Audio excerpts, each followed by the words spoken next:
Hey, everybody. Welcome to the Snap No Tap. And I've got to tell you, we've had a lot of great guests since we've been on. We've been on almost a year.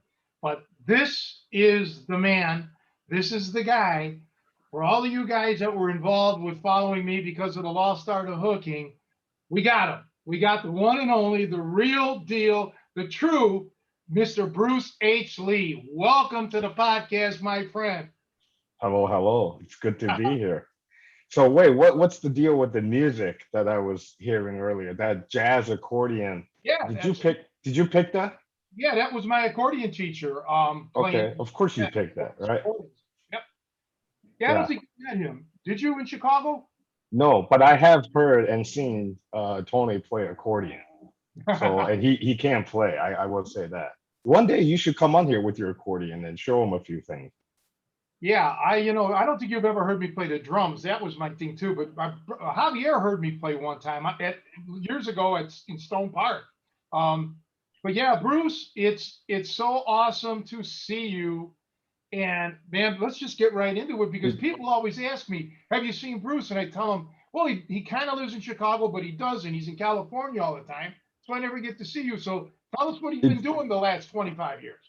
it's been a little bit, right? I can't remember when I talked to you last. I think definitely when Kevin passed, I think we talked for a little bit. Yeah. Joe and I were actually talking about that before all this. So I've been living in California on and off here and there for this is year number 5. I moved out here to open an office or for my for the company I work for. Um, and before that, I think it's just Tony moved around a little bit back in those days, and the last gym was by the airport. Yeah. And I started to work a lot of long hours, and I mean like 12 to 15 hours a day kind of hours. Um, I did that for a lot of years. So I think ultimately that's what happened is he got a little further, and then I had to work more hours during the day, and I just kind of stop working out and stop wrestling in general and just start just focusing more on work, hoping someday I could retire. I What wasn't is thinking about that back in those days. So it's been a while. what is it that you do, Bruce? I'm in the recruiting staffing business. So when you and I first met, I was in social services. You remember that? I was running Chesky uh, home. homes and things like that for in Chicago for boys aged 12 to 18. Um, Then you got into the recruitment. I remember that. and I got burned out, and then I was recruiting in the same company, same thing I was doing ish. Um, and so yeah, yeah, I've been doing the same thing for a long time now. Tony, you look the same. I was worried for a little bit. I saw some of those pictures. I was like, you know, um, I don't know how long ago some of those pictures are from, but no, you look good. I was kind of worried. I see a decrepit old dude, but Yeah. oh, you're holding up pretty good. I've been on. Well, thank you, Bruce. I've been under a lot of stress with my mother, especially, and everything. Having a whole 9 yards. And Right, right. yeah, I just made a determination to get back into some sort of shape, and I'm going to go back to hitting the weights pretty hard starting tomorrow. So a couple more months, I'll be back. But I want to tell everybody before we get too far into this podcast, like an attention getter. I've said this many times, but I don't know who follows us anymore, but I've been lucky that I've had some of the best coaching ever, and not just in martial art related stuff or whatever, but music and this and that. So I've seen a lot of good instructors, but no one I've ever seen be able to teach anything as good as Bruce. He's the best coach of anything I've ever Oh, seen. thank you. He has a way with people. I'm hyper, right? I get, oh, Bruce is like, hey, it's all good, let's go to Woodstock. Let me put on my jeans. Are any hippie chicks around? So that's how Bruce is. He's like so laid back and mellow. And he and has a, and and still open to hippie chicks. For the yeah, record, there are no rings on this finger. And if there are any hippie chicks watching this or listening, please hit me up. yes, yeah, they should. I mean, and any hippie chick that wants to go for authentic Chinese food, we're not talking about fried rice and egg rolls now, but like where the menu is in like Cantonese or something, you got to go with Bruce because he used to take us to Chinatown for the best Chinese food there is. That place has grown quite a bit now, right? The Chinatown in Chicago is a lot bigger than what it used to be when we used to go there. Yeah, well, I don't go there. I mean, it's weird because I tried to go there once without you, and they were kind of like, "Nah, no, we don't really want you Well, here." you got to know the password. Yeah, Do you remember the old country buffets that we used to go after yeah. workout sometimes? Like you, me, Martin, and Brian and Cole stuff would be like all starving and just looking for a place to eat. That's funny. Years ago, okay, Bart Connor, who was an Olympic gymnast, I think he was on the '84 team or something. He was a Chicagoan. He ended up getting married to Nadia Comaneci. Everybody knows her. Well, one of the things that Bart Connor said was the hardest part about when he retired from gymnastics is he put on weight because they used to eat nothing but like McDonald's, Burger King, Wendy's, all that fast food shit in Olympic villages or wherever they were training. And it was fine because they worked out so hard with the gymnastic training, they burned it all off. And that's how we were, at least I was. I could eat anything I It, wanted back then because I was lifting and working out so much. it is so true. I'll tell you, when I actually first met Tony, when I first moved to Chicago from Minnesota, that's where I'm from. I went to college, and Russell was in the great state of Minnesota. And then I moved to Chicago with my ex-girlfriend and fiance, and then I met Tony. I was a vegetarian during that time. I was a vegetarian for 10 years of my life, from 20 to 30. Um, but I was doing it all wrong. I was eating all the creamy stuff, all the fried stuff, anything that wasn't meat, but but everything else was bad, right? Potato chips, right? That was vegetarian, so you should eat more of that. I just remember eating all that crappy stuff. So, it's funny you mentioned that too. I've been kind of trying to get back into it a little bit, um, here and there. So in 2013, I got so fat and bloated at that point in time. I bought a new car, Tony, thinking that, I'm just getting big or I'm outgrowing this car, because I was uncomfortable. It was the last Wrangler I had. And a few months after I got in this bigger car, I was like, you know what? I'm still uncomfortable in this car. You're just fat, dude. Face it, and start doing something about it. Yeah, most So people get new pants. yeah, no, I'm like, I'm wiggling around. I'm not comfortable. I'm, digging my junk out all the time in this car. You know how it is when you get so fat, you got rolls and, things get moist and, it's a disgusting feeling. So, um, so literally I started working out again. So I used to go to these waves up and downs. I'll get in really good shape and I let myself go for a while and then I get in good shape again. Um, so since 2013, since that incident, I was actually able to keep it for a little bit. The first thing I did, I started getting up early in the morning. So I said, no matter what, I'm working out at least 4 days a week. The goal was 6, but I had no time. So I had to get up at 5:30 in the morning. So I did that. I got up at 5:30 in the morning and worked out for 5 days a week for 4 years, almost 4.5 years. Um, and then I kind of got lazy after 4.5 years. So I didn't do anything for like 6 months. Um, and then my new thing, Tony, for the last year and a half, 2 years, minus COVID-ish, I've been playing ping pong, but not like basement kind of ping pong. I I started playing ping pong thinking I was really good because I had kicked everybody's butt in every garage and basement. I got all here. I was like, after I got sick of doing all the, all those workouts, right? Like staying in shape and all that. It was ping pong. I showed up. I got a teacher. I got a coach. I showed up to a group class. It was all kids. I was the tallest person in class, and I'm 5'8", and I was the oldest. There were like 7-year-old girls. I mean, the oldest person was like a 12, 13, maybe 14-year-old. Um, and then that was my first coach, but I had a really bad experience with him. He would, before I kind of like knew anything, like literally know anything, we were just hitting the ball back and forth. He started encouraging me to go to these leagues and tournaments. And then he would be like, "Oh, go play more." He was right, except he was feeding me to his other kids. So they were getting better and getting instructions, and I was just the guy that showed up and got his ass whooped. So I was getting beat by like 7-year-old girls. Oh my God, I was like crying inside so much. If you know me at all, it was so sad.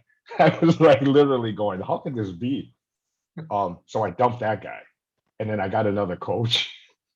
I was like, I need to go find somebody who like likes me and cares about me, right? Not just feeding me, taking my money and feeding me to these other 7-year-old little girls, Tony. Oh my God, it was so embarrassing.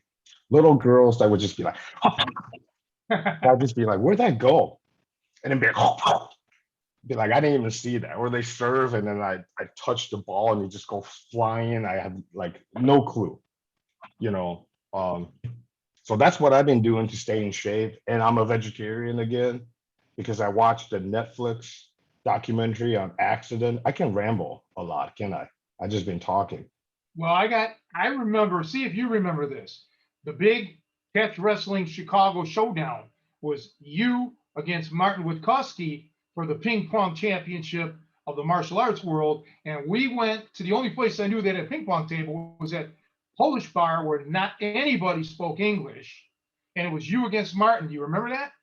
I don't remember that, but I won, didn't I?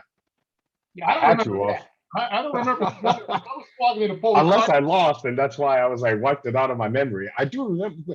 Listen, Martin and I still would throughout the years, even in the last 5, 10 years, if I see him a little bit, I'll usually be like, "Come on, let's go play some ping pong." Because we went from like, "Come on, let's go wrestle," to like, "Come on, let's go eat," and then now we're kind of like back. Okay, let's go do something active. Come on, let's go play some ping pong at least. Yeah, I'm not. I mean, I had a coach or a homeroom teacher in high school who was like a state champ in Ohio for his age group. He had a ping pong club, table tennis club, but I was never any good. Pool is my thing. But yeah, I remember that between you and Martin, and those we had some good times. I mean, we knew how to work out, but we also knew how to have fun, and we had a lot of fun. I miss those Well, days. that gym behind you is better than uh, the back of Kevin's tool and die shop. Oh, That's by for sure. Look far. how fancy your place is. Well, this is just the house that I live in. I set this up. I found these mats. See, this was a bedroom, and so I was on Craigslist a few years ago, and I saw this martial arts school. She was selling some mats, so I thought, you know what? I'm going to leave the bed. The bed was up against there. I said I'm going to leave the bed, and I'm just going to have like 3 or 4 mats, and then if people come to train, they can get up from their bed, come in here. So then I went and got the mats. I came back home. I laid them down. They fit so well. I'm like, let me think. I need to keep this spare room. So I measured the bed and I measured the space that I had in the basement in the other room, and it fit. I'm like, I called the lady up. I said, I'm coming for the rest of the mats that you have. And I did. I Yeah. ended up buying all of her mats, and I had a few extras. So as you can see, I put them on the wall here. But yeah, this is really cool. So when people do like my Tri C program, if they sign up, they can stay here. And now we don't have to go anywhere. We come right Right. down to the basement and work out, saves time. But getting back to the thing with you with the vegetarian, my change in my diet, when I knew you, like when we used to go to Hooters, I'd have to have the mild wings or on rare occasions medium. Now I'm able to eat really pretty hot stuff. Now, not like challenge winning a contest hot, But for me, I'm able to eat some more spicy foods. So that's been my main change. But That's good. well, I I'm Oh, I was gonna say I'm back to not eating meat. I don't know if I'm a vegetarian because I feel like I probably go back and forth eventually in my life. But right now, for like the last year and since January 1st, 2020, I haven't had meat and I haven't drank really in like a little over a year, almost a year and a half. So that's part of like that's just really the secret I'm discovering to keeping your weight down and being in somewhat of a decent shape is even if you don't work out, if you eat right and cut out the alcohol, holy shit, it's amazing what he does for you. I, I I'll tell you another thing with the alcohol thing. Even if the alcohol itself, calorie wise, doesn't get you, man, the hangovers do. As you get Oh, older, man, then you're like, oh, I ain't working out today, man. I'm you, sick. you know, the crazy thing is, so, even back in the day, I was pretty banged up and, everything would hurt. And then all of that, my joints only got worse over time. And a big part of that was because of what I was eating and consuming, putting in my body. My liver was like, not doing so hot, I realized. Um, but ultimately everything started getting flushed out thanks to COVID. I mean, that's the best thing that's happened to me during COVID. I had a chance to eat better and not drink. And I started to realize all of my aches and pains are gone. I don't wake up with any joint pain anywhere. I used to wake up and have to stretch everything and loosen it up before I can even take a step sometimes because just my feet would hurt and my toes would hurt and everything would hurt. Um, but now, yeah, it's I don't even know, man. I used to have uh my gout started to like grow on my ankle. So I hurt my ankle a bunch of times when I was wrestling, and then that place started like shit started to grow inside my ankle, and it was uric acid. It got to the size of a fist, Wow. where it was crazy, and then now it's like reversing itself. And people said that really almost never happened, and I just realized, my liver wasn't pumping all that shit out because it was busy with all the bad stuff I was eating and all the alcohol I was drinking.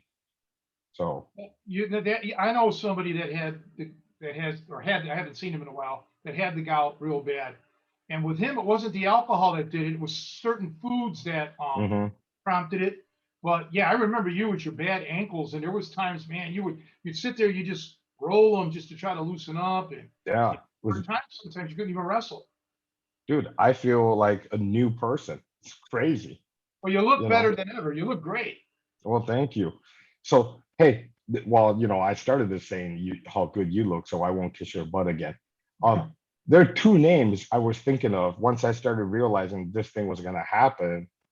I, I kind of started, revisiting everything that we've done together from like how we first met and that, we wrestled in the basement. I think you told that story a whole bunch of times. Oh, yeah. Can you guess?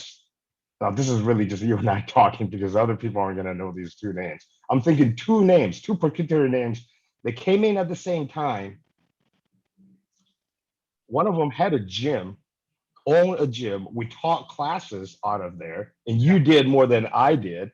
And then one of them is no longer the person that we knew that Yeah. person as. I know exactly who the two people you were talking about. Absolutely. And I haven't seen either one of those people in 20 some years, 20 at Okay. least 20 years. More. Okay. I I think was just 98, curious. yeah. I had gotten an email from the gym owner telling me about the other person, and that had to be, I don't know, 2000, 2001, something like And that. and I heard that from you. Right. Yeah. Yeah. So I'm the one okay. who took you. He was still here. So that was, yeah. So it's been, but I haven't physically seen these people since the 90s. Okay. Sometimes people like us, we're in each other's lives forever, even if we move away or things happen. Yeah. But Yeah. other people are just like two ships that pass in the night, I guess. But I'll tell Yeah. you, I was just curious. well, here's what, speaking of all of that. So, all right, I don't want to get into too much of it, but basically, people have always asked me, how did you and Bruce meet? So I'll make the condensed version here, the Cliff Notes version. Bruce used to post on the internet on a certain forum, and I would just read. I was new to the internet, just getting my feet wet. Didn't know much about, that kind of stuff. So I reached out to somebody and said, I really like this guy. He's the only guy I'm reading here that knows what he's talking about. And I told this person, can you give you had the nickname Duck Under. I didn't even know your name. So I'm like, Yeah. can you reach out to Duck Under and give him my phone number? Because I knew that you lived in Chicago. So I said, hey, I live in Chicago, blah, blah, blah. So Bruce ends up calling me. We talk on the phone and we decided we're going to meet up. I don't remember how, maybe a week later or whatever. So we met at the parking lot of this restaurant called Checkers. It's a fast food. It's like a McDonald's. So Bruce was On Dempster Street, right? on Dempster because we were going to work out in Morton Grove or wherever, and you were living in Right. Skokie. So okay. So And anyhow, oh my God, I was trying to think whose basement we were in. the guy It was the gym owner's basement. before the gym opened. So Yes. so I get there before Bruce because I had a farther distance to drive. So I'm waiting, and then all I knew was that he was Chinese. I didn't know what he looked like. So all of a sudden, here comes this Jeep, and out walks this guy. And this is how Bruce walked. Bruce comes out of the Jeep and he's like this. I'm like, oh my God, it's friggin' Odd Job from I used to get that all the time. All the I mean, time. he was a lot. For those who don't know Bruce, well, if you watch The Lost Art of Hooking, you'll see him. Bruce was bigger than he is now. And I'm thinking, because we had planned to wrestle and shit, so I'm like, God, damn, here we go. Why can't I get, every Chinese martial art aficionado is built like Bruce Lee. Okay, the other Bruce Lee, 130 pounds. I got to have this Bruce Lee, So I'm like, but anyhow, it was great. And we've been, I thought the same thing though. I was like, oh fuck, he's big. That was the first thing I thought. I go, oh fuck, he's so fucking big. This is gonna suck. Well, I was hoping for a smaller guy, right? Because smaller guys are, if you're bigger, you have that weight advantage. It's just easier by nature. That's all. well, it is, but we had fun, and that was probably like Yeah. 1995. So we've known 90, 96, Okay. 96, Yeah. 96 in the fall, 97 time frame at the latest. Yeah, it was 96. I know it wasn't because it Yeah. was before I was dating this one girl that I was dating Yeah, it was 96 in the fall, definitely, I think, because I 25 moved to Chicago in 96 in the summer. Yeah. So 25 years we've known each other. And then, Oh, then I, wow. hey, from now on, we got to come to the tool and die shop. And, it was just, Yep. but I didn't really get to know you as far as your coaching ability until, we started training other people. And I'm like, well, here, Bruce, why don't you show some straight amateur stuff? And the way you did it, it was just the way you explained things. And you were very, very patient.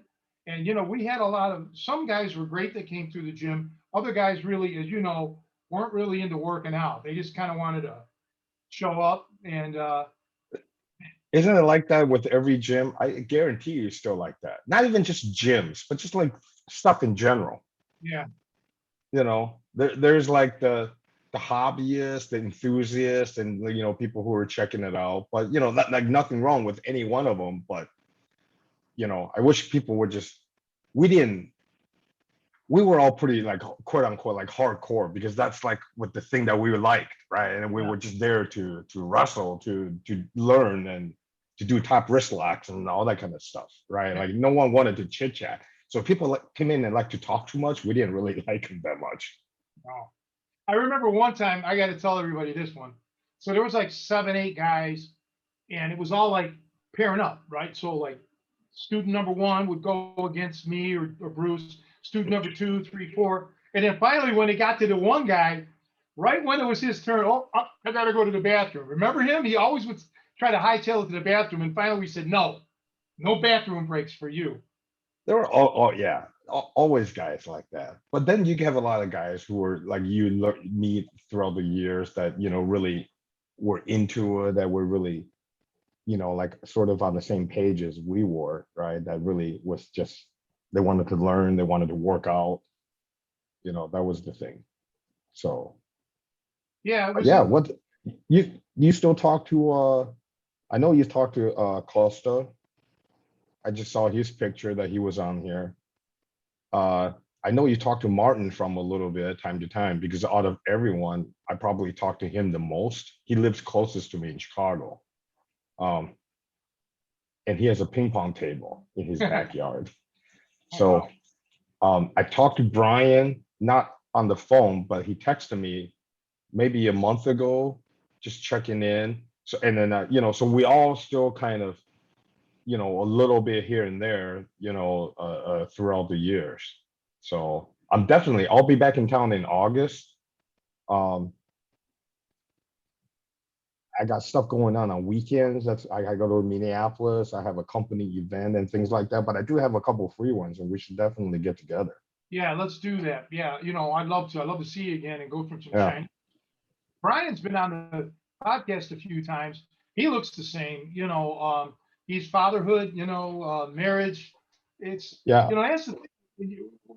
I was a little bit older than you guys, but pretty much I was in my mid 30s. Everybody was in their like 20s, and life goes on. Now people are married. The only one that was really married, I think, was Javier, and he had kids. He already had those kids. Those kids are gotta be like what, 40, 45 by now? I mean, Yeah, his kids are older than me. yeah, Um, for sure. but that's the thing. Time changes, life goes on. Like you moved, Brian moved, Brian went to school. People just Well, do you remember Brian? Brian was practically homeless, right? yeah He was an ex-Marine, like moving around. Just Brian was like the character. Well, Kung Fu is a bad comparison. Brian was like the perennial martial arts student at that point. He was going from like anywhere, to anyone who would teach him anything. He yeah. was like the wandering warrior. Well, he had a lot of natural athletic ability, but more importantly, he had the mindset. Yep. He would pick your brain or he'd pick my brain, and he'd really want to learn. Yeah. So you still He's like, talk to Javier? yeah, well, I haven't since much during the COVID, no, but he was on the show. And then I used to see him once a month when we were doing seminars. Again, that's a I couple of years. Oh yeah, yeah, yeah. I did remember seeing that because I remember seeing him leg locking people all over the world now. Yeah, he So should be. He was good. He yeah, got time and effort in. What can you say, Rub, man? The guy paid his dues. rubber. He was a Yeah, rubber yeah, man even back in those days. yeah. Gumby, Yeah. Gumby. So Let's what see. else have you been doing? Me, nothing. Just taking care of my mom with the Alzheimer's. That's really when you said Tony looks like shit, this and that. Yeah, right. The stress. I mean, this is far more than a street fight because the street fight is over one way or the other shortly. But with her, it's continual. It never ends, and it's like combat zone shit, 24/7 for It, 8 years. and that's really what life really is. It's just, it ain't comfortable. That's for sure. Right. Yeah, but everybody needs a break. It's well, I don't want to go down that rabbit hole, but that's the thing. But like I said, I'm getting back to lifting starting tomorrow, and I'll be. It takes me because of muscle memory. It takes me about 8 weeks to get all my get back in the That groove. that is the one thing I've realized too. Like as you get older, it isn't that much harder, especially if you've done it continuously throughout your life. It does get easier to get back into things. It's more in your head whether or not you want to go through all that pain and that grind again, Correct. right? Because Well, you remember it, I only quit lifting because of the COVID because the gyms closed, and then right? once they started to get reopened, I live in an area where people never took COVID seriously. And Hmm. I wasn't going to worry about myself so much catching it, but I didn't want to get it and give it to my mom. So, Absolutely. right. So I just figured, okay. And then once she was vaccinated and I was vaccinated, then I just had other things that I had to take care of. So now we're ready to go. And yeah, tomorrow I get back in it, but I'm not going to go heavy. I'm not going like, world record shit anymore. I'm done with that. I'm all broken up, but I just want to get back under the iron, man. To me, I feel Yeah, you know how it is. yeah. Just want to. exercise, work out, right? Move your body and you know, get in better shape. Yeah, I'll go very early in the morning. That's the only chance I have. It's my only window of opportunity. But I get up, so I get up 3:30, 4 o'clock. So it's no big deal. But the gym is no longer open 24 hours, but I can get in there early enough, so I'll be fine. So I saw three host names in the opening credit. There's you, Joe, and then Nico. Yeah, he's been on the show. Nico works a lot during the summer. He's seasonal because he's a concrete guy. So during the summer, it's hard for him. And plus, he bought a house and he's remodeling the house. So Nico's great. He's come out for a few lessons here. He's an Italian boy, South. Uh-oh. Yeah, yeah. But he lives in Indiana. But yeah, Oh, he is okay. a wonderful guy. Wonderful, wonderful guy. And he's Yeah, but the I true test of how Italian he is can he say and spell your last name? I don't know. Ah, see? Never asked. I don't. I'm sure. I don't know. Tony, he can do my first name. I'm sure of that. There you go. Tony Pepperoni. Hey, you talking to me? Hey, Bruce. I used to tell. I don't think I told Nico, but I told somebody about when we filmed The Lost Art of Hooking and how you ate a piece of Lou Thesz's food, and it was like a highlight for you, a thrill. Remember that? I thought the highlight is when I wanted to smother you in your when you were sleeping. Yeah, right. I Oh, thought about that too. Those were a great couple of days, and really having the chance to meet Lou in that type of environment, and the fact that he came out and showed up and spent time with us, that was super cool. yeah, he wanted to do some crazy back arch kind of thing. He was like 82 years old. Remember? And then, Yeah, yeah, yeah, yeah. He was like, I'll show you. He wanted to show me something or something. He was one, but he was like, literally, I can still do it. He's like, go ahead and suplex me. I was like, no, yeah, no, no, right. no, Lou, we're not gonna do that today. He literally, he's like, go ahead, grab me. You can suplex me, Yeah, and yeah, then I'll do it to you. I was like, no, no, no, that ain't happening today. he was just a legend. I mean, so talented. And what I loved about the guy is he was like, at that point, let's call it 80, late 70s, 80. I saw him shortly before he passed away when he was like I about 80. remember that. Yeah, he was still lifting. But here's the thing, and I've said this before, unlike a lot of people who just they blow up in their 30s and 40s and never lose the weight. I'm talking wrestlers, they're pro wrestlers. Lou, when he was in his prime, was about 220, 225. And then when we knew him, he was like 200. So he He didn't was blow in up. great. He was in great shape. He was in great shape, man. He was in great shape. And that's a testament.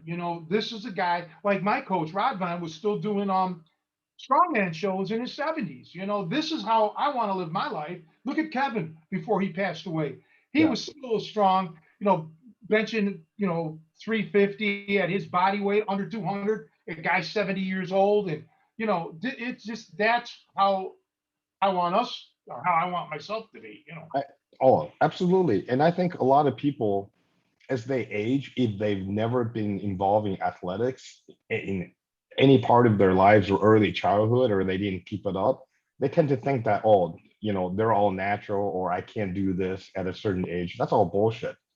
You can if you actually take the time and train, and you don't have to be crazy hard or start crazy hard in the beginning, but do something, right?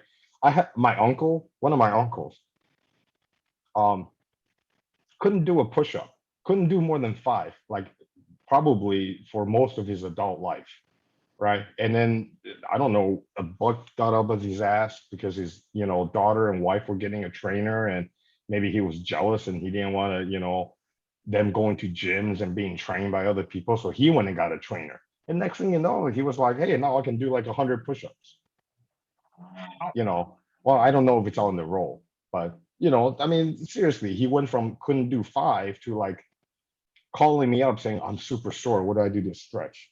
That kind of thing, right? I can't straighten my arms because I did too many curls. What do I do now? More curls. Yeah. Try to straighten them, right? When you can't, just try more, Yeah, get up that's against the wall.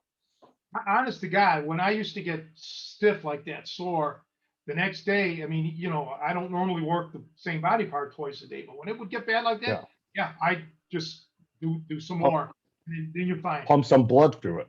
Yeah, right, Yeah. exactly, and then you're good to go. It's. Yeah. But I tell you, we had so many just great, memories, and a lot of martial arts people.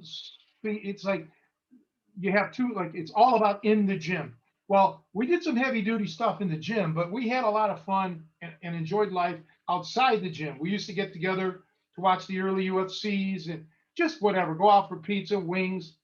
I miss, that camaraderie, I, man. I miss it. I don't even watch that anymore. I don't either. I haven't watched one in the longest time. Well, one, because I don't really know anyone in it. I haven't followed it. I still follow two things. I still follow college wrestling. I'm still an Iowa Hawkeyes fan when it comes to that. Um, and I still the Vikings football I still follow. So, but I don't really do any I don't really watch any like the popular sports in general. I really didn't have before, and then occasionally if it's on and there's nothing else on, I'll put it on. Yeah, no, I don't follow MMA, UFC. It's just, doesn't interest me for whatever reasons. But yeah, I can't say that I follow Minnesota Vikings. I'm a Cleveland guy, so I know. I feel bad for you guys every year. yeah, well, this year So we may surprise you. We made the playoffs last year. We I were know one ball away from the Super Bowl. you got that one new quarterback. He might be okay, right? That's the Baker kid that Mayfield. everyone's counting on. Yeah, Baker Mayfield. He's going to be Yeah. fine. Unless he gets injured, that can always happen. But no, outside of that, yeah, I want to definitely try to hook up with you if I can when you're in town in August. One of the reasons I stopped watching the UFC was ultimately the styles did merge and it became a style where everybody fought sort of the same now, right? Like every now and then I'll peek in and I'm like, you know what? Now it's like everyone kind of does okay. Everyone can, box a little bit. Everybody can, work the upper body. Everyone can do a little takedowns and then work the ground and get back up. So now it's like not as fun. Before it was like people were still lacking in a lot of different areas. And it was fun to watch those kind of matchups. Matchups make the fight, right? In Yeah, early days, it was like watching bunch of bums fighting each other. That was the best. yeah, it's a whole different culture now. It's different, but yeah, it is. Hey, it's got a fan base for those people who want to follow it. Go for it. But it's become to me very pro wrestling ish. Okay, it's become more flamboyant than substance, and It's every night though. It's like almost too much. Every yeah. channel, everybody's fighting all the time. Where the hippie girls or the hippie boys at anymore? Yeah, they're all playing ping pong somewhere. You just got to Dude, find the code. whatever happened to peace, love, and understanding? Right. Oh boy. Yeah, oh yeah, when I think about those hippie chicks, I met somebody, an older lady, older than me, like 70s, in her 70s, and she said she was a Did you hippie. marry her? No, because Okay, good. no, never, no more. But on further, I asked questions and I found out she's not really a hippie chick. See, so there's a lot of these quasi hippie chicks. They're not really hippie chicks, right? They just want to say they're hippie chicks. They're not hippie chicks. Yeah. Well, most of us, we don't even know who we really are at the end of the day, right? We're all trying to figure it out. Well, you're Chinese, I know that. I am, always will be. But you were So actually what born in Taiwan, correct? I was. So that's more of a history thing then. People are gonna say Taiwanese or Chinese, but depends on who you ask, right? Well, I'm asking you. So yeah, well, listen, you depends on who you ask at what era. That's the other thing. I mean, Chinese always be Chinese, but I was a Chinese born in Taiwan, and whether or not Taiwan is a part of China or it's a country now or what it was before, that's up to debate by a lot of people. I don't know. I don't have the answer. I When don't did know when enough. did Listen, You would know. yeah. What's up, Joe? sorry, I always wanted to get more of your story. So you were born in Taiwan. When did you come here? Oh, I was 12. Wow, 12. So that's a pretty old time to immigrate. So that must have been tough. 1984. I didn't speak any English when I got here, Holy and cow. then I got to pick my own name. Um, so yeah, I had a name book. I was gonna be Roy Lee. That was the guy you were gonna get today. It wasn't gonna be Bruce. It was gonna be Roy, because that was the shortest name in the book. Could have been Connie Chung. You could have picked her name. Could have been. Could So have. you picked, Oh, could have marry. Who did Connie marry? Uh, was that Maury Povich or am I thinking of somebody else? Yeah, I could have married Povich. I would do that.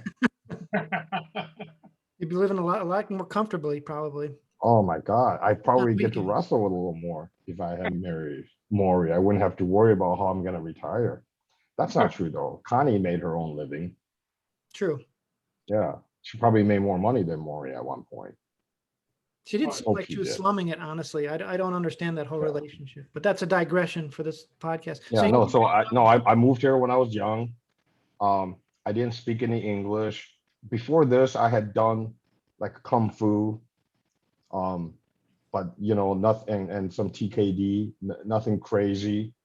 Um, I don't really even talk about those anymore. I was a kid. So it was a junior high teacher that was like, hey, you should, with a name like that, and then with a built like that, you should wrestle.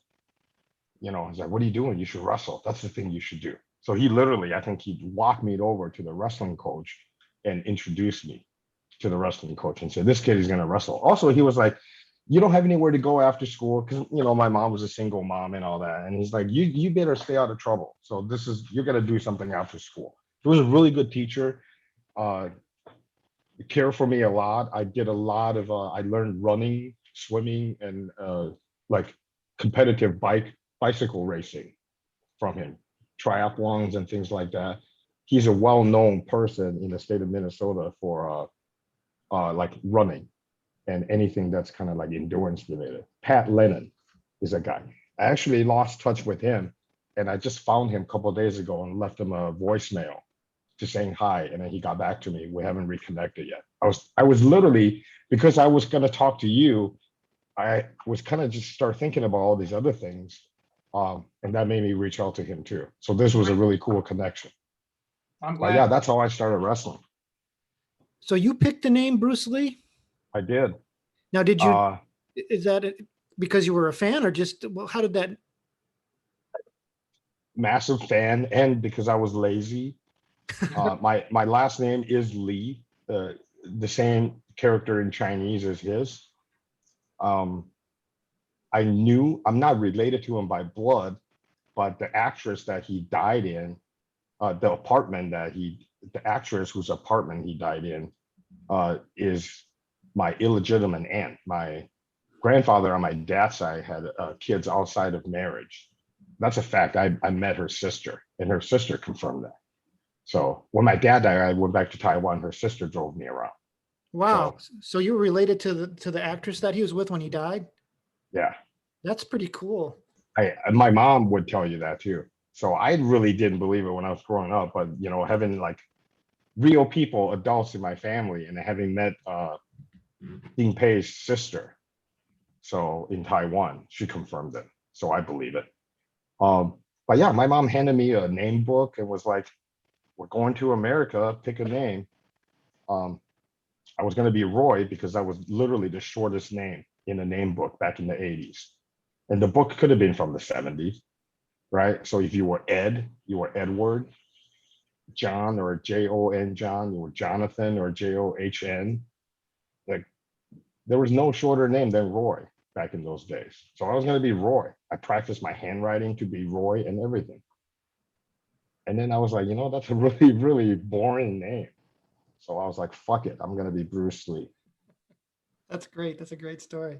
Yeah. It would only been better if you picked out Tommy Lee, maybe, but I know. I didn't know. I wasn't into. I was scared of. This is a true story too. I was scared of metal music when I first moved here when I was a kid. I was like the kids with the Molly Crew shirts were the ones I stayed away from. it's the girls with the Motley Crue shirt that you want. The girl with the Molly Crew shirt was the first girl that I felt up in the back of a school bus in 19, I don't know, 85, 86. It's somewhere in the 80s. That's I didn't think about that until now, but yes, that's a true story too. Glad to bring that back to your memory. It's a good memory to have. Yeah. I actually remember the face and the name. I won't even say it. So yeah, so I grew so that's the second part of my childhood. I grew up in Minnesota. That's where my family moved to. Started wrestling in junior high, high school, wrestled for Hopkins West Junior High, and then Hopkins High School. Um, we went to state as a team. We had a bunch of individual qualifiers. Um, I beat somebody at one way, but I couldn't go to the state tournament. And then I lost the other guy at the other way, and he went to state tournament. But ultimately, the high school team I was on was one of the best Hopkins had. And then the whole shitload of us went on to wrestle in college. There's like 6 or 7 guys at least in like a 2-year period that all went on to wrestle in college, and a whole bunch of our Americans. So there was a similar environment to what Tony and I were talking about, what we used to do. It was just a bunch of kids that were like really into it, and that's all we wanted to do. We love wrestling. And same way in college. I went to University of Minnesota Duluth, in Duluth, Division II. First year we were NAIA, then we went D2. So I was up there for 5 years as an athlete, and then I coached for 2 years, and then the program got shut down. The last year I was a coach. That was in '96. So there's a little bit of controversy surrounding that. So a lot of the people that involved, besides my coach, some people may have ended up in jail over that kind of stuff. Wow. So yeah, there was a conspiracy. They conspired to oust the coach and cut the program.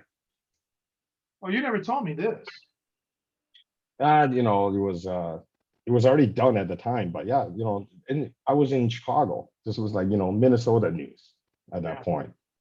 But yeah, no, all that kind of stuff happened. There was a whole backstory. People were back in the day, the Star and Tribune and all the wrestling papers in Minnesota were writing stories about it because we were successful, and our budget was only $70,000 a year, whereas the hockey team had $1 million just for advertising. So yeah, hockey's big up there in Minnesota. You had some massive. Yeah. So yeah, but now the thing I love about wrestling, I've been up since 5 this morning. I still kind of get up early now. So I get up early and catch up on media like movies, TVs, YouTube stuff, ping pong, wrestling. So this is the time I absorb all that stuff. Yeah, I was just watching some wrestling content this morning, thinking about you. Yeah, right. Yeah, it's just like Joe knows, because we went back to Cleveland for a couple of days. Every school that I'm talking about, every school now, grades, kindergarten, preschool, kindergarten, both grade schools, and two out of my 3 high schools are gone. Like it's like Wow. all my history is gone. Yeah, it's so I know you lost your wrestling program over there, but it kills me that I've lost everything. I mean, there's no more memories. What happened? Just neighborhoods changed or Yes, what? yes. Neighborhoods change, and it's now the school that I went to 9th grade, Benedictine High School, is an all boys school. That'll be here. Even if a comet hits and all the world gets evaporated, Benedictine High School will still be here. Okay, that Sure. school's not going anywhere. But all It's the other, private school. It's got money. yeah, right. It's a Catholic Right. all boys school run by the Benedictine monks. St. Andrew's Abbey. But I went there just for 9th grade. But yeah, everything else goodbye. And that kind of my house that I lived in got torn down. My coach's house got torn down. My neighbor's houses got torn down. I mean, Joe saw it. Yeah, but you know what? You were at least able to accomplish what you did. You were a D2 wrestler. You wrestled through the years some good guys. I know this. I met some of them, and you have memories. I was always a better room, better wrestler in the room than a better wrestler in competition. Yeah, So like I was probably a good enough practice partner for a lot of people, but really but also I look back a little bit. My mom had me start school young, like a year early. So I was in college my freshman year. I was 17. I wasn't even 18 yet. I turned 18 in college, like 2 or 3 months after I started college.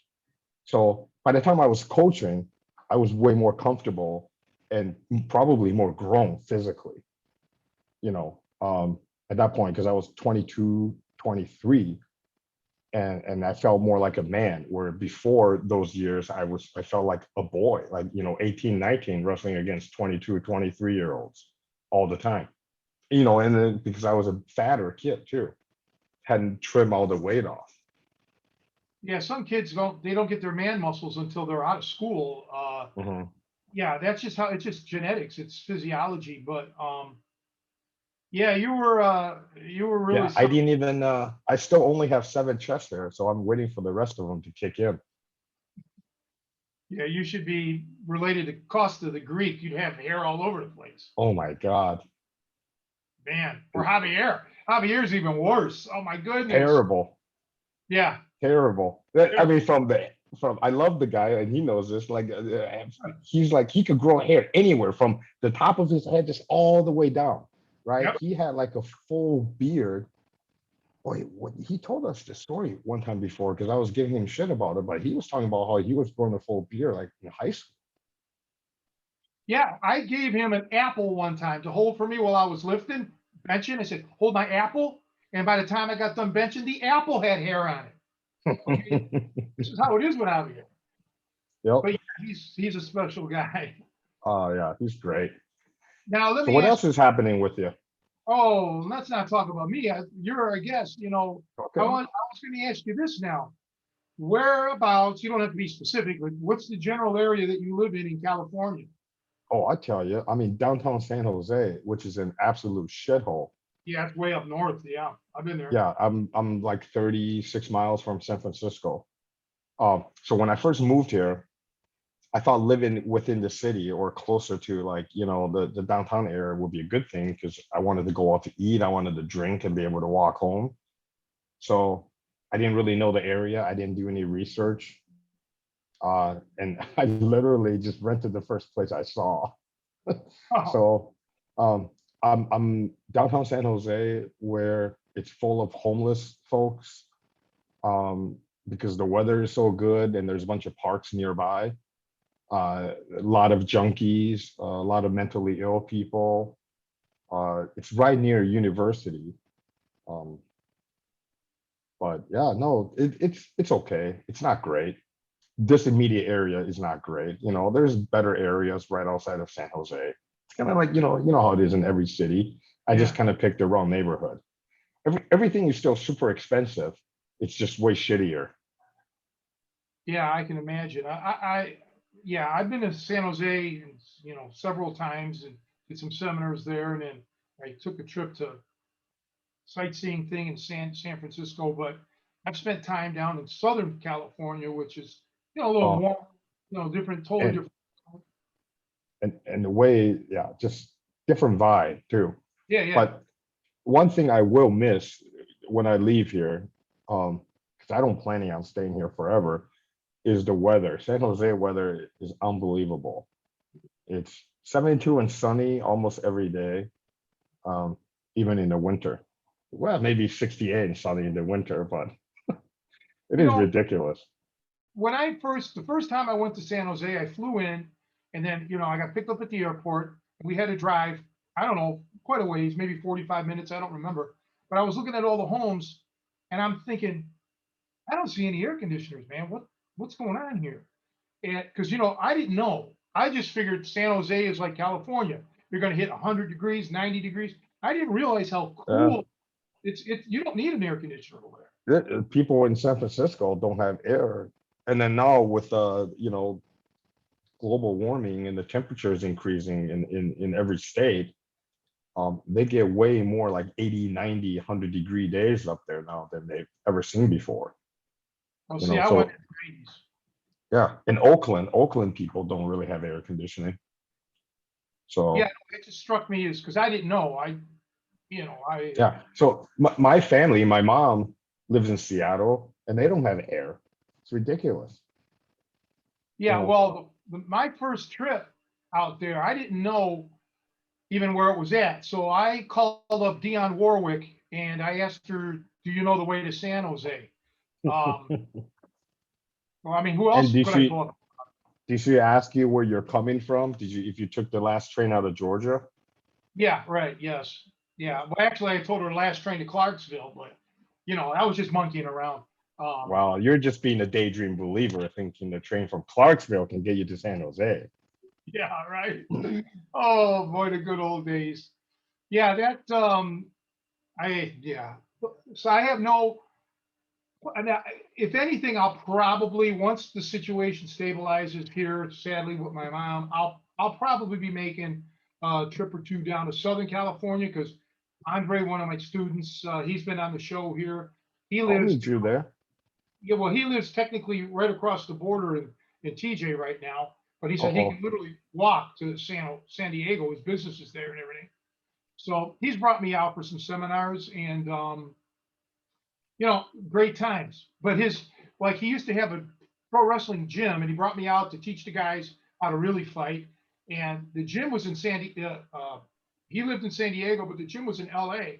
So we had a nice 2.5 hour car ride. Oh And man, yeah. yeah, there was a lot of, he had a great crew, men and women, big guys, little guys, it was just fun. But because of things, and especially COVID, he had to stop the wrestling promotion, but hopefully he'll get that eventually back up and going. But Well, you know who has a gym now? Is remember Jason Bender? Of course you remember I see, Bender. yeah, he's one of my Yeah, students. you did some seminars with him. Now Yeah, I remember seeing those pictures. Yeah. yeah, I haven't been to his new gym because of the COVID thing, but I there's something that I'll tell you when we're offline. I can't say anything publicly yet, but yeah, it kind of involves Jason. Great guy. Uh, Him and Costa are like thick as thieves, man. They're goombas. All right, yeah, let me know. Yeah, I will. As soon as we get off filming today, I'll don't hang up and we'll Okay. chat a little. Let me try to think of something else. Oh, there's a couple other things I want to tell Joe, but when we're off the internet here, off filming stuff about So you. when was the last time you were engaged, Tony? Shit. I'm engaged, yesterday probably. I mean, if I went to Walmart or someplace and there was a cute checkout girl, I probably got engaged. Are you single right now? Yes, I've been single for a long time. Yes, I'm totally. Okay, So, ladies, I'm out there. Here, come get me. there you go. Yeah, I live in a dearth of area. Where I'm at now, I don't fit in. So I'm at the women don't find me attractive here. I don't find them attractive. It's a different culture out where I live now. It's farms. It's like rural, real rural. So I'm a city boy. I'm an Italian kid. Oh, So listen, it's the 2020s. If there's no women out there, maybe you got to start thinking about hitting for the other team. no, you know what? I So strike out. No, no, no. What I'm going to do is I'm going to start a traveling league. I'll hopefully start getting closer to there you go. Chicago. Yeah, and I'll get there. But no, what about you? Who are you seeing right now? How many? Nobody. I just work and play ping pong. That's why I was the first to say, hey, any hippie girls, and I'm vaccinated, right? I'm single, ready to mingle. Yeah, I'm vaccinated. I'm fully vaxxed. Yeah. Yeah, no, this is it's difficult. Swear to God, with my mom, the only chance I get to go anywhere is like if I have to is earlier, like in the day, in the morning, to do all the shopping and things like that. But yeah, Well, listen, you don't need me to tell you that how what a great thing it is that you're doing. And I know some days you probably don't think that or remember how it all started and why you're doing it, but believe me, you are. And she loves you and she appreciates it. Yeah, it's difficult. One of these days, I'm going to do a PSA on here just about Alzheimer's and how, I mean, her symptoms now in retrospect have gone on many years. And, Mhm. I always thought Alzheimer's just simply means you forget, but that's not it. That's one part of it. There's so many other things that go on, and she exhibits all of this stuff. I don't want to get into it right now, but Well, right, and I think also the point being it just doesn't just affect the individual who has it, right? It affects all the people, families, friends, yeah, and caretakers. she's she's actually quite happy physically, health wise. She's pretty okay. But the hard thing for me, and like the agency that the adult daycare says, um, I'm unique in that I am really truly the only person here. Okay, most have family, brothers, sons, daughters, Right. aunts, uncles, cousins. I have none of that. It's just me. My mom was an only child. I'm an only child. This is tough. And Yeah. again, being isolated out here, I only have one friend out here, and he's going through his thing. So if I was back in Chicago, at least I could. Well, My buddies have died, but some of them are still around. But I but can't you see got a way to you will have a way to blow off some steam in Chicago, or at least be social. right, and I can't do that out here. Right. Exactly. You know me. I like Yeah. to go out and You're, fun. you're stuck with me and Joe on a Sunday. This is the idea of social now. Yeah, right. It's and with that blurred background that you have, you're styling and profiling, man. Oh, yeah. Oh, I wanted to actually tell everybody who may be watching or listening that how long it took for the blur background to happen and or not happen for some of us. I couldn't figure it out. 20 minutes and I gave up. I said, the hell with it. I'm moving it. I'm moving everything back here to my little home gym area. You'll figure it out. Come on, Tony. You don't be that old grandpa. Back in the day, you were probably way more computer savvy than the rest of us, than all of us. Times change. Well, we'll Well, get. listen, you're busy. You're busy. You're just not taking the time to do all that kind of I'm not stuff. focusing. Yeah, right. Yeah. Right. Oh, guys. So Kevin, Hey, I want to say something about you because I haven't seen you. Kevin always loved you. So here's a story that Kevin used to tell everybody when we would go out. All these guys. He goes, one time, Bruce tells me, stand up, face me. So Kevin goes, I got into my fighting stance. And he goes, and Bruce did a move. And the next thing I know, he's not there. He's behind me. And I wasn't there. I was in the other room when whatever move you did, I'm assuming it was probably some sort of a duck under or whatever, a go behind of some sort. probably. Yeah, but you did it so quickly and so smoothly. And he used to brag to everybody. He's like, the guy wasn't there. I mean, I'm standing I was over like a fat ball that could contract. there. Yeah. But no, listen, Kevin was so strong for, like, dude, strong build. And remember, Kevin used to wanted to go with us all the time, Oh, yeah. and then go live and that kind of stuff. That was fun, right?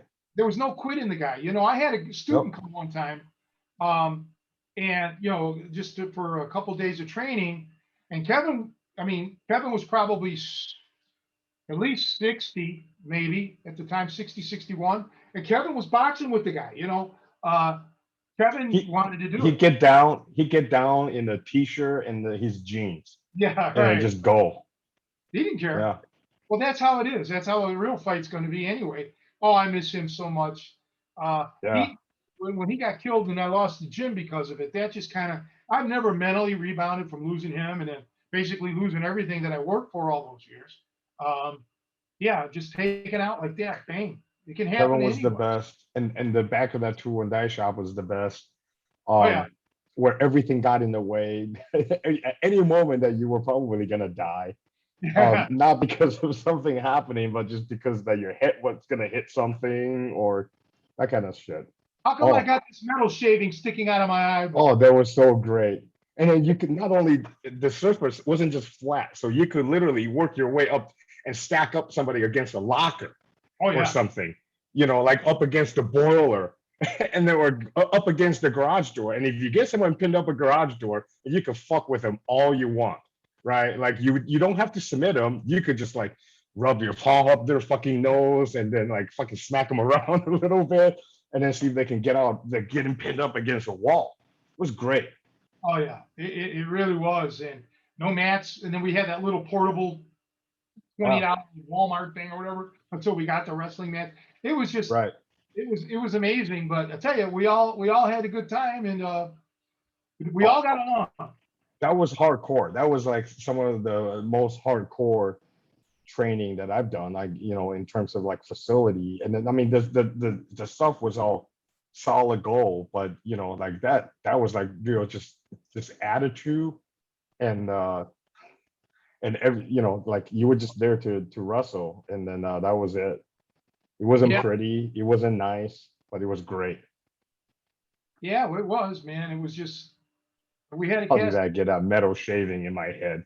Yeah, You're like, when you're done, you're picking stuff out of your body, literally. real. Yeah, and these were like Pieces. spiral metal Yep. shapes. They would stick and cling. I mean, it was a bit, but hey, it was one of a kind. It was just a truly one of a kind place to work out. And you had a lot of these like puffy, fancy, safe, soft kind of joints. Give me the hardcore shit. Like Rocky Balboa. Oh, And dude, there's no way a place like that could exist nowadays, legally-ish. no, Not that it was like illegal back then, but I just don't see people doing that. People need too much modern comfort. yeah, right. No So shower, one bathroom, yes, no water cooler. Well, up in the front office, Kevin had a water cooler in his office.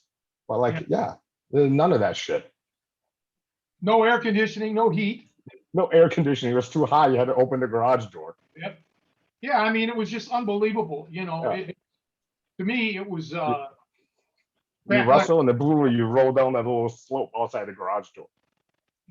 I never had air conditioning in my life until I moved to Chicago. And even then, not right away. It took me about 6 months or something, whatever. Then I ended up getting a place that had air conditioning. I never had air conditioning until I was In, almost 24 years old. in your Chicago apartment, all the ones I've been to all had air though. Yeah, right. Yeah, In yeah. Chicago, yeah. Right. I bitched that, I was 24. My grandparents never had air conditioning, and they died Right. when I had air conditioning. So, Right. Now we're starting to show our age because we're the people who are like, oh my God, I remember when I was growing up, shit used to be like this or it used to be like that. yeah. And then the old timers would say, well, what the hell? You had it easy, right? How that Right. goes. Oh yeah. It never stopped, right? So Yeah. Yeah, no, but we've had, it's just been like, for me, watching life go by, and all I can do, I can't control the outside so much, but I can control me as much as I can. I mean, sometimes I'm yep. uncontrollable, but that's why I'm not saying I felt sorry for myself, but you kind of let things go. And I finally said, hey, to hell with it. But thanks to all the years of hard work that I put in, it's not going to take me 10 years to get in shape. It's more like 10 weeks. And that's not just because of me. That's kind of a lesson for anybody out there, that their muscle memory is a real thing. Now, medically, that may not be the proper term, but it exists, and you can get back into shape. Don't ever let yourself think, oh my God, it may take you a little bit longer, but I've been the type of guy that I never let my weight get like, I never was 50 pounds overweight or anything like that. I never let myself get like that. I've been. So I can honestly say it's still possible. Seriously. I go up and down all the time, my entire life. And again, the last almost 10 years, I've been sort of stable-ish, but not like, I've leaned out way more in the last year and a half because the what I'm eating and no alcohol. But yeah, muscle memory, if you do it a lot, if you've done it in your life before, you'll come back quicker than you think. But it's if you've never done it before, then you really got to go through the suffering, because most people quit because it hurts too much. But they don't realize that's supposed to happen, and you're supposed to keep hurting until it stops hurting. Yeah, and diet is a big thing. A lot of people are looking for the quick weight loss or the quick, it's like a trick No diet pills, nothing. It's just, I don't care. Here, this may be controversial, but I'll tell you this: cut your calories. That's what I always do. I've had so many people on my diet, as I call it, cutting calories, but in a healthy way, and the That's pounds will it. just come off. That's the only thing that works. Yep. Ultimately, everyone's been right. All the scientists have been saying that for years, right? No one wants to believe it. No, Everybody's looking for a silver bullet. But there's no silver bullet in life, in wrestling, in anything that you do. It's all about getting good at the basics, having discipline, and do the fundamentals, and having, exercise good judgment. And that all comes with time.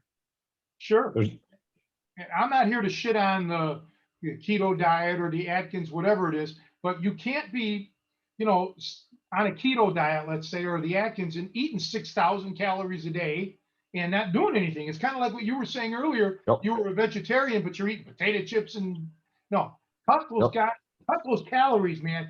Cut them to as low as you can without getting headaches or lightheaded or anything that Yep. affects you. And make sure you're eating, chicken, skinless chicken. I eat a lot of fish. Get that protein. Eat your salads and your eat rough, your vegetables. yeah, eat your vegetables and stuff.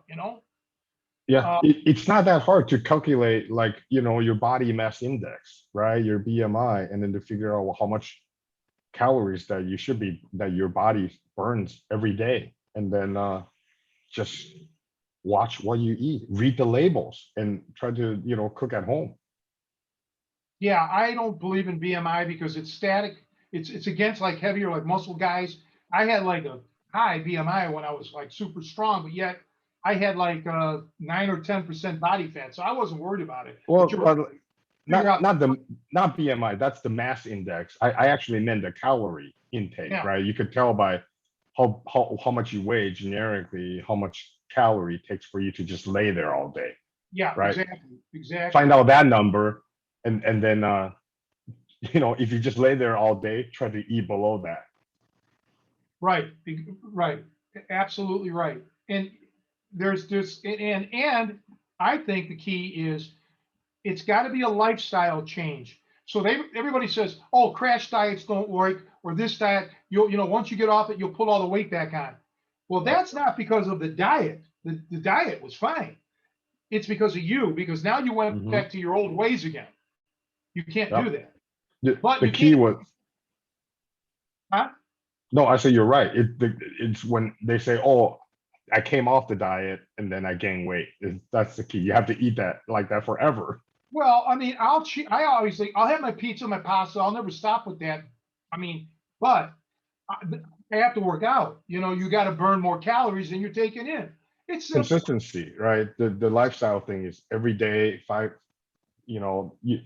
I read somewhere the reason why people advocate like at least 4 days a week for something more than 3 days, because it takes 4 out of 7 to at least try to form a habit. You got to have that one more versus one less Yeah, to you're form right. a habit. Right. That's why, 4 girls is better than 3 girls, because then you'll get into the habit of having women, right? I like multiplication. I like addition. I'll take 7. Yeah. See, I only have 5 fingers on this hand. I can't count more than that. So five's Can my this limit. thing be edited? Because so far we've said a lot of things that's only good for the 90s. Yeah. Well, I mean, come on. We're a retro show anyway. Come Okay, on. I just wanted to make sure. I just want to make sure when people are knocking on my door, I want to know who might be knocking. Well, I'll tell you though, it's everybody's like trying to reinvent the wheel, and with life, it's the simplest, consistent thing. You don't look, if we want to be like champion bodybuilders or something, then you're going to have to start involving chemistry and shit. Just I'm not going to miss out on too much in life as far as food. If I want to eat pizza, I'm going to eat pizza. If I want to have a hot dog, I'm going to have a hot dog. I don't know that it's going to shorten my life. There's no way to prove it. But overall, I'm going to compensate by working out. I'm Yes. going to lift. I'm going to do cardio. So it balances, kind of like what Bart Connor said. Yeah. Uh, Be consistent. I read that Michael Phelps, when he was swimming, I thought I read it. He was 10,000 calories a day 10,000. He Yeah. had to eat to eat. because Yeah. he was burning more than that every day. Yeah. Yeah, absolutely. That's crazy. But now imagine him when he quit, he didn't eat 10,000 calories anymore. He cut it down to whatever, probably 3,000, 4,000. I was listening to Michaela Maroney the other day and talking That you about her workout and some of the post-Olympic stuff. And she was talking about the same thing. You know, when you're an athlete, you're hitting it hard every day. You could eat whatever you want, but you know, once you stop doing that, that's when everybody puts on the weight because you're used to, you know, your body is used to eating that much. You still thinks it's burning that much calories for, you know, long periods of time because that's all you've done. You train your mind to do that and your body. It doesn't stop doing that just because you stop. Very good point, you know, and Yeah. she's still in her 20s. Wait till she gets to be 50s or 60s, you know, it's a Yeah. challenge. But my whole thing is, for me, I'm not out to set any more world records or anything. I just want to feel good about myself because everything ultimately stems from up here. You got to have a good mindset, and not necessarily become obsessed, but it's very easy for me to get depressed with all the stress I'm under. So I needed to find a beacon that is like, hey, so I wanted to say this real quickly. And I kind of got into it with a few people out here because they would always be like, oh, I wish there was something I could do. I wish I could help. I wish I could help. I wish I could help. You know, sometimes you can, but many times, like in my situation, you can't help. But what you have to do is support. And there's a difference between help and support, you know. And so since nobody around here is supporting me and giving me that feel good stuff, you know, that energizing, hey, you're doing a good job. Hey, everything like you said today, Bruce, and thank you for saying it. And I'm doing a great job with my mom or whatever. Well, if nobody's supplying that, then you have to supply it for yourself. And that's what I said. You know, the hell with it. I want to feel good about myself again. And Yep. I'm an athlete, man, no matter what. I got to go back to being an athlete and I'll feel better. Right. No, I agree 100%. I think I've definitely been through that type of journey, right? Where you let yourself go and then you realize there's no more external motivation. It has to come within you, right? Like you have to say, I'm getting off, stopping this, and I'm going to go start doing that. It's a conscious choice ultimately that has to be made. And it has to be made every day to be, you know, to be kept up. That's the lifestyle thing that you were saying. Yeah, it is. It's a very good thing that you said that because, yeah, it is a lifestyle. You have to, uh, yeah, you have to remind yourself every day. And you have to try to do something every day. I don't care if it's doing a plank or if it's doing just push ups or whatever, or not going to McDonald's. Or if you have to go to McDonald's, get a salad or something and lay off the salad dressing, whatever. Yeah. Make it part of your calories every day. I tell people this story all the time. So in the two words in Chinese, kung fu, that we hear all the time, and we immediately associate those two words with martial arts, kung fu. Except in Chinese, it doesn't really mean martial arts. It means mastery. It Oh, means being good at something. So you could literally have kung fu in anything if you put in mastery and you're an expert in it. Um, Someone used to tell me that it takes 5 years to train a legionnaire, right? And then there's this other saying that it takes about 50,000 hours to be good at something. Right? Was it 10,000 or 50,000? I One of heard those two. I heard 10,000, but Okay, so might have been 10, right? So, but the basic idea is the same. Is that you have to be put in the time and the effort. You have to live it. That's what all these people are saying. You have to live it, right? A black belt, Tony probably knows this. There were no color belts back in the day. Everybody got the same belt. A black belt just means you were doing the longest, and you're the dirtiest guy in the gym. I mean, yeah, mostly it's because you were doing the longest. Your belt, it's symbolically, your belt went from white to black because the time that you put in, not not because of anything else. That's how the black belts came about. that's what I heard. I heard the same thing. Yeah, it was like the dirt and everything. And yeah, Right. I'm. That's what I was told. But you know, like kung fu, literally, it doesn't mean martial arts. It just means mastery, being good. So you could have kung fu as a chef, as you know, as a cook. You could have kung fu as a software developer. You could have kung fu as a, you could have kung fu in anything. Like even if you were like a baiter. Yeah, you could be a master at it. Yeah. Yeah. Okay. So someone could, if they reach like a world-class level with their hair, that could be kung fu as well. Yes, a world-class hairdresser will have that kung fu, right? Kung fu is just how good you are. It's just mastery. That's Joe. Joe's got the greatest hair that, I didn't want to say this earlier. I don't know Joe that well, but I was gonna comment on his hair earlier when just him and I were talking. First of all, this is a guy who still gets a regular haircut in COVID, which impressed the shit out of me. I went up for a year and a half without a haircut. The reason you're seeing all this is I just got a haircut like a few months ago. The whole thing was in a ponytail. I look more Asian than any other Asians out there. All of this, I cut off a ponytail this long, wow. literally, because I was going out and people were like, "Hey, girls." Oh, I'm sorry. So I was like, it might be time for a haircut. And then, with long hair, it just shuts everywhere. It's kind of like, a pain in the butt.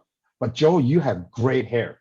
The fade is good. You got, I don't know if those curls are natural, the waves, but man, I want to know who cuts your hair. Thank you. Yeah. Well, it's a trade secret. I can't let that out exactly. I mean, if you remember the Tri-C program, you can have access to the hair care. That's another added bonus that we don't talk about, that we will share those secrets.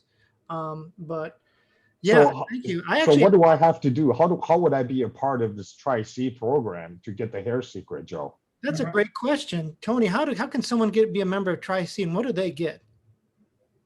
For real now, or is this? Yeah. Yeah, I have had the Tri-C program for over a decade, and basically what it is you get lifetime training, which involves coming to Chicago like here, but distance training all the time. And first of all, you get all the access to my video products. You get a link to all the digital downloads, so you have that. And then what I do with the Tri-C is I make every lesson personal for you. So like I would film something here for you, you would film something, a lesson. And so let's say I want you to learn how to throw the jab. We discuss that, I film it, or I tell you, look at such and such a video that I do and it's on there, then you practice that. You come back to me after you videotape it and upload it, and I either make corrections and tell you to do this instead, change this or that, or I say, job well done, let's move on to the next lesson, and then I tell you what the next lesson is. So I don't know if anybody. If I want to enroll, how would I go about signing up? Is this a link, or where can I find the material? Where can I find the info to sign up? On my website. So Joe will put a link in this description, on the YouTube channel. But for those who are only listening via audio, it's catchrussell.com. And then you'll go to that site and then just look at the links on there for training, and you will see the Tri-C page and, sign up. And the thing is, because it's personalized, it's not like a assembly line. I can't have 1,000 members. Okay. I have to monitor it. So I have enough time to go through this. And especially now with the way the COVID has been and the face of training has changed, and there's people all over the world who still are on travel restrictions. Sign up, join, start your training now. We do it, distance wise, and then when you get the chance to come to Chicago, you stay with me. You don't have to worry about hotels or any jazz like that. And 24/7 training when you're in Chicago. Pretty much. Yeah. Oh yeah, when you're staying with me, absolutely. And it's not all training. I can't believe there are people just listening to this and not watching. I put on all this makeup and eyeliners for nothing. Your rouge looks pretty good. Thank you. Yeah, I mean, I didn't want to say anything, but that kind of like dark brown going with your, skin tone, it's. If I had Joe's haircut, it would just top it off even better. Well, you don't want to put goals that are unreachable, though, Bruce. That's one thing. You want to know what your limits are and try and work for the things that you can. I'm not saying you can't get close, but you talk about those 10,000 hours. you have No, I to think you're right. sacrifice. You know, you've got ping pong, you've got a lot of things going on, and it's, you know, if you're willing to put those things on hold for hair, then maybe it's a possibility.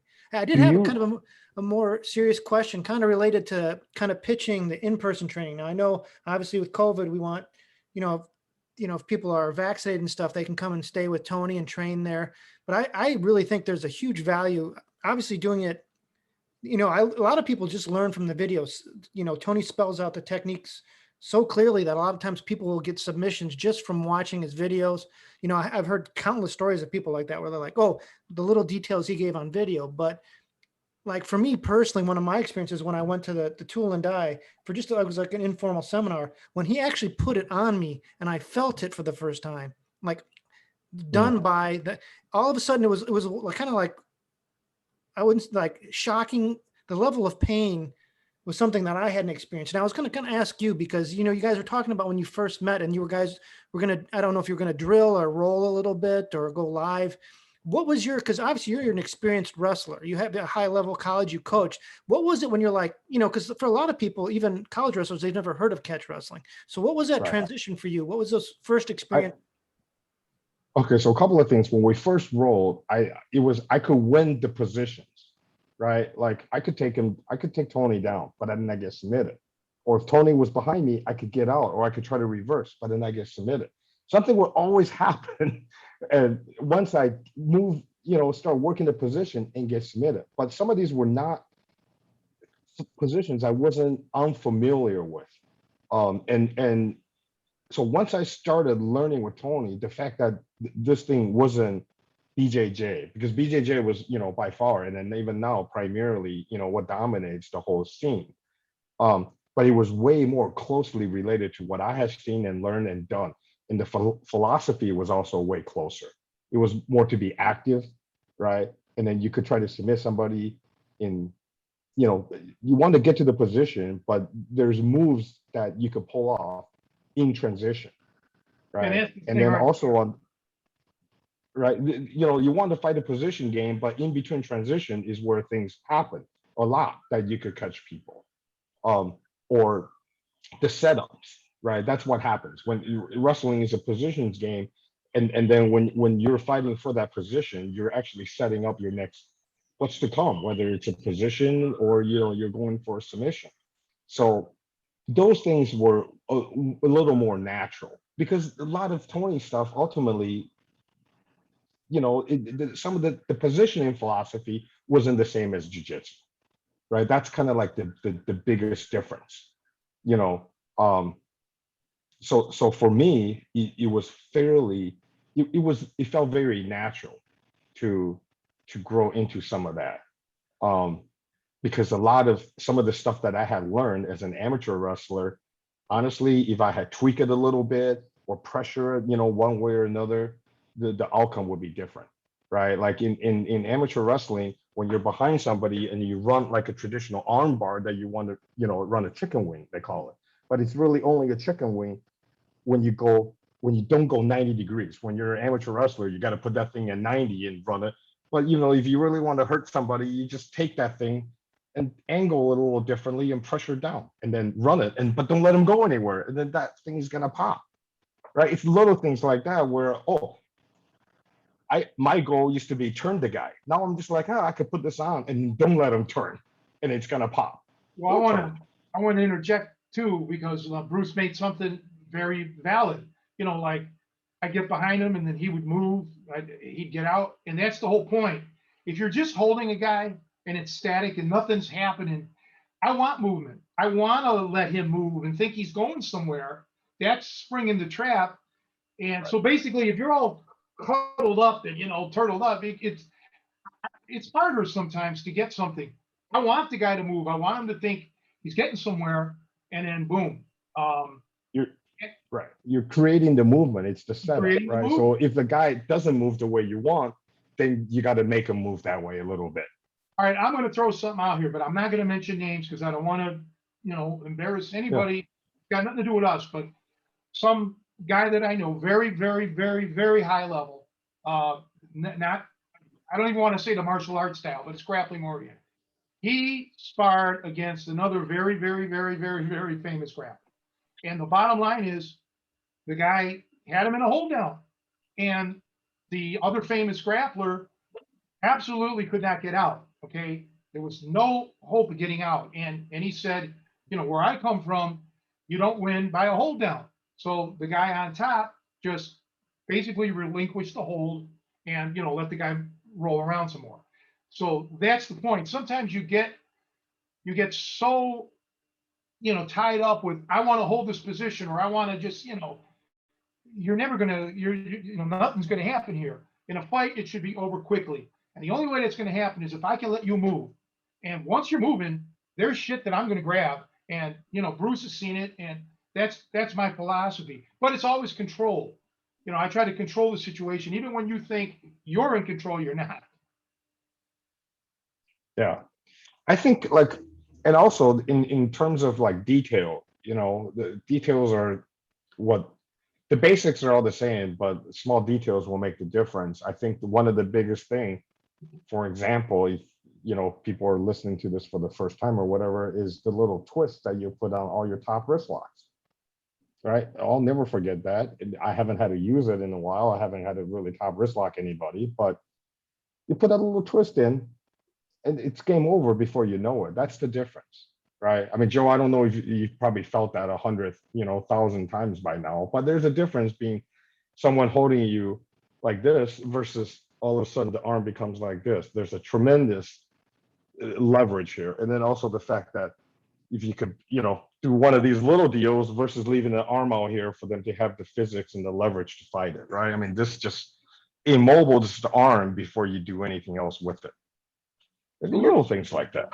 You're the same way with your takedown details. You do little things. The way you position your hand, or the way you squat down, and just little scientific things that just elevate it to another level. And you're able to you can not just demonstrate, but you can verbalize this stuff to people in a way that I've never seen. So you really have that. Oh, thank you. I mean it. I've said it before. When it comes to coaching, it's just amazing. Sometimes I'd sit back and I'd watch how you were talking to people, and like I said, you're real calm. I'm the hyper guy, but yeah, it's totally different than jujitsu in the fact that it may look similar to the untrained eye, but it's just not. There's so many subtleties in science and just technique that, but it doesn't mean that you cannot learn if you've been doing jujitsu, because the bulk of my students are BJJ guys. Okay, because that, like you said, is the predominant martial art out there as far as grappling goes. Submission. Hasn't BJJ even changed a little bit in the last 20 years? A little bit. Like I see nowadays at least nothing goes on for like 2-3 hours or half a day anymore, right? Like it's not just two people laying there and then waiting for somebody to get tired at this point. Yeah, I guess so. I think some of it too is the rules, but yeah, I mean, but BJJ is no longer BJJ really, because it's incorporated a lot of grappling. Hell, 25 years ago they were using my stuff, and no leg locks ever came out of there. Let's be honest. Yeah. That's a little bit of history though. So yeah, we've had but anyway, not to get on that, but do any of these forums still exist? I haven't been on an internet forum in at least 15 years. I won't go because it's all trolling and all bullshit. I refuse to go. Okay, yeah, I was just curious, also because the internet has changed so much since we were early on. This was the dial-up days that some of these online shit used to happen. It's just like all text, right? No graphics. No graphics, very little. Any graphics came. Remember a very famous person put your name on his grappling dummy and was challenging us to fights? A very famous person who has a broadcast and was on primetime TV shows and used to be an announcer. Those graphics took forever to load back in those old days when people used to challenge each other to fights on the on the internet. Oh yeah, it was a bunch of bullshit back then. Dial up, anything. I remember that I had bought some stuff, some music stuff, and music files, band in the box is what it was. And I decided, well, instead of getting the CDs, I'll just try to download it. Well, that just did not work. Okay, because you kept kept getting disconnected, and Right. eventually had to say no. You got to send them to me. And then there used to be where you could buy, instead of like we pay a monthly fee for internet. It used to be that you could buy for hours, like Yes. 12 hours a month and shit. Remember that? Yep. Yep. I mean, literally took forever just to read someone telling you how shitty you were on the internet. Now this fee is much faster for people to bang on you. Right, right. And there was no videos. I don't think. I don't remember Oh, everything. used to be, oh, I watched all your videos and I think that you are really, and you would just load. Yeah. Shitty. And the other one was like, oh, fuck. Oh yeah, I remember reading some stuff about people that was just comical and total bullshit. They Yeah. make people were back then were.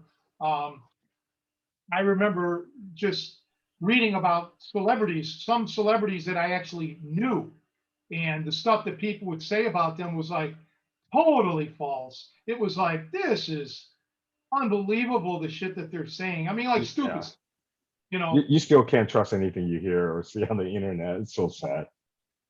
No, but that's the way it is. I mean, Yeah. people just, Yeah. but So Joe, who cuts your hair? Well, so you want trade secrets now? Is that, I do. well, And I wasn't kidding about the hair. Are you in the hair business? no, I should market this. It's another opportunity missed, but actually there's a guy, I'll give him a plug. Yeah. And it's actually, if you want to see someone with even better hair, my son, honestly, he was the one who turned me on to this guy. His name is Gino, and that's all I know. He's in Lombard here, cuts hair off of Main Street. I can't off the top of my head remember it.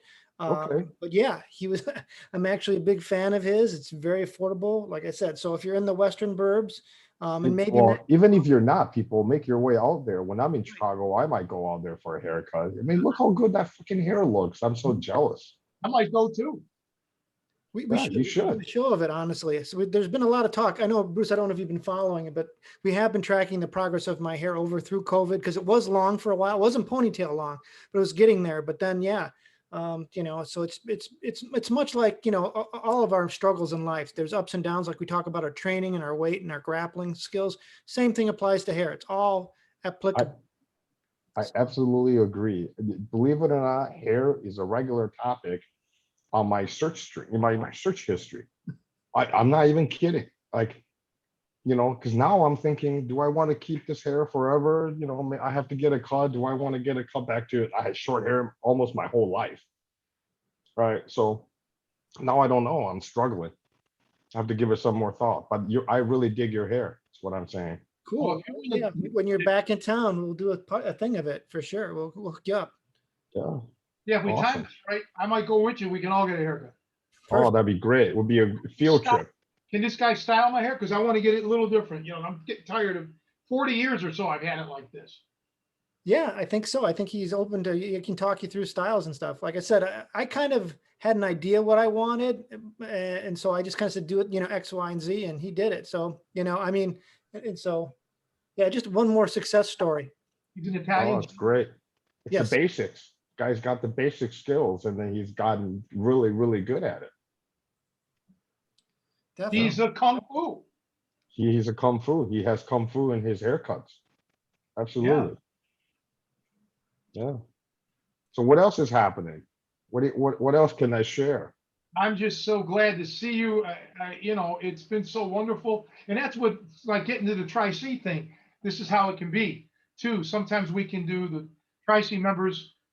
Sometimes if schedules don't conflict, we can do some live stuff like this. Like I could actually watch you live. Well, this is great to see you live, even though we can't physically be together. Maybe in a couple months we will, or no, next month, August. Yeah. It's just I miss you. We have a lot of catching up to do, and Yes. And I would encourage anybody who hasn't, if you have, keep doing it. But if you haven't, take a class with Tony, get in touch with Joe. and learn something new, get in shape, do something. And it's absolutely doable in the video setting now. I mean, I've been training new hires for my company remotely over video. We figure out a way to do it. It's a little more, there's a little bit more hassle to it, but it's absolutely can be done. And I could definitely see the benefit, especially if you're able to do this with somebody, that in real time, and you'd be able to correct positions and things like that. That's way better than just sending a video even. Yeah, So and it's convenient, and you can do it at different, again, as long as time schedules, right. are, yeah, I just hope people take advantage of it. I've been saying this for the longest period of time, but, to be honest, because, I don't bullshit, I don't try to do this marketing jazz. If people don't sign up and if people don't support, I got to work, then I have to shut down and go to a direction like you have. You're doing this work to get retirement. Well, I don't have a retirement. Right. I've been training people. So now it's getting to that push come to the shove thing. And, really, this should be so much more popular than, any other martial art out there, frankly, when it comes to the grappling stuff. So we just keep hoping, Joe and I and Nico and others, that, that it'll pick back up again and explode. And, Well, I encourage people to become a member on the YouTube channel. If nothing else, click and subscribe and yeah, start hitting the like button. Absolutely. And support Tony in any way you can. and even the Uh, monthly membership thing we got going out, a $10 a yeah. month a video that's never been released. You at least start with that, Follow him on Facebook, follow him on Instagram. Do you have TikTok yet? I don't do any of the Joe handles all of that. I don't know anything Okay. about. So, but follow, right? Start Yeah. start there. Follow, subscribe, hit likes, and get those things going so you're at least up to date on all the content.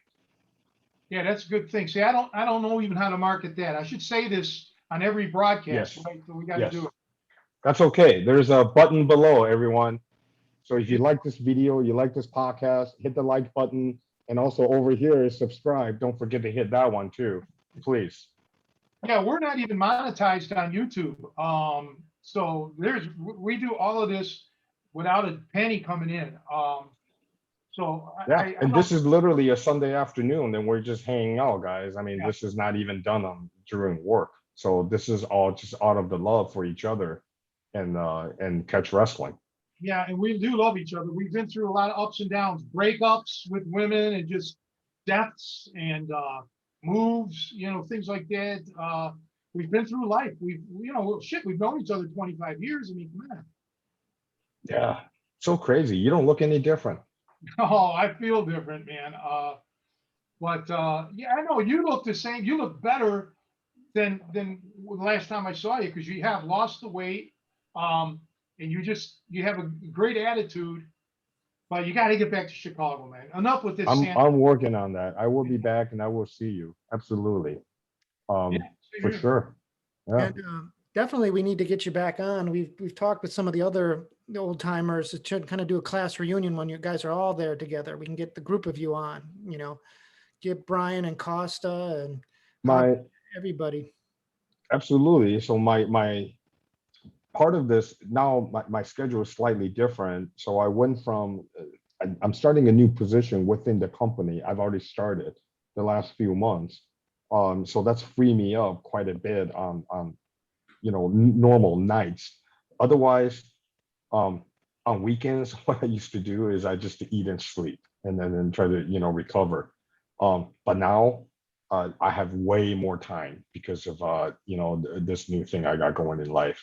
So you guys hit me up anytime. And I apologize, Joe. It took me a while to get back to you.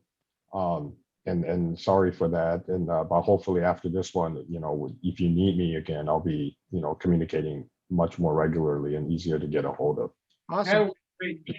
So, well, on that note, then I guess we'll wrap this show up because we've been going on for almost 2 hours. And Wow. now that we hear that Bruce will be back, then we can save stuff for the next episode with Bruce because, man, we have the stories to tell and they are very entertaining. Most of them, 99% of them are good. All of them are funny. And I support Tony. Whatever you need me to do, you just let me know. That's Thanks. how I'm gonna support you 100%. I still have my, believe it or not, I still have my wrestling shoes just in the other room. The same pair that I wore at the tool and die shop. I'm not even kidding. So that's the last pair of wrestling shoes I bought, and I still take them with me everywhere I go. Hey, here's mine from back in the day, right? I All still right, have. you just have to wait. Give me a second. Hold Yeah, on. you got all the time in the world, man. I had a nice pair of blue ones that I think they were blue that I used in the Lost Art of Hooking, and somebody stole those on me. But All right, let me find these. Hold on. They're not. I just had a show and tell the other day because these are one of the oldest things in my apartment. That's funny. That was the topic. What's the oldest thing you have in here? I thought it was leftover Chinese food. Oh no, I just threw all that out. That was in the fridge. You're not. Oh, it was so disgusting. So I told you I've been kind of all over the place. I've been in Chicago a little bit. I've been in Seattle visiting family and then living in California. The last few times I left California, I forgot to take something out of my Instapot and take stuff out of my fridge. And I didn't come back for until 3 months later. Oh God. So I still have these. Oh yes, I remember those. Those are from the Lost Art of Hooking. Yeah. This is like a, Look at Oh, yours. Joey, what do you got? Baby feet? no, look, it's the mic's hiding them. Can you see those?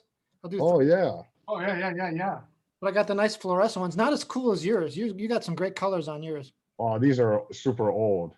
They're re-releasing these. That's how old these are. You see all the dirt from the tool and die shop? Yeah, That's those are just probably all dirt. Yeah. No, this is literally just the dirt from tool and die.